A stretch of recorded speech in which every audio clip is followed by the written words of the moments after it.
အစိတ်အသောဖြစ်စေသောစကားများသူများကိုကြည်စမ်းနင်ကဘာလို့ဒီလိုမဖြစ်ရတာလဲအမြဲတမ်းအခြားသူနဲ့နှိုင်းရှင်ပြောဆိုခြင်းငါတို့အတွက်နင်ဟာအမြဲတမ်းဝန်တော့ဝန်ဖို့ပဲ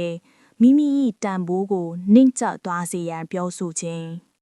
နင်သာမွေးဖွားမလာခဲ့ရင်ပို့ကောင်းမယ်ကလေး၏တည်ရှိမှုကိုညင်းပယ်သည့်စကားငါပြောတာကိုပဲနားထောင်နင်အသွေးကမှားနေတယ်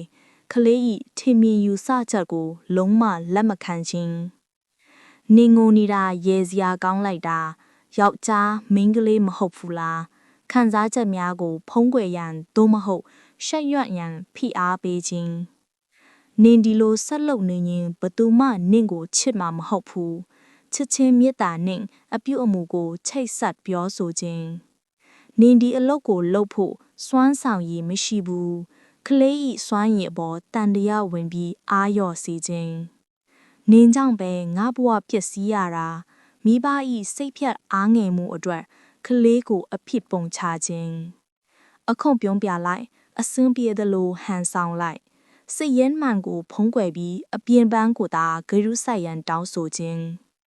ငါတို့နင်ကိုဘလောက်ပေးဆက်ထားရတယ်ဆိုတာနင်မသိဘူးလား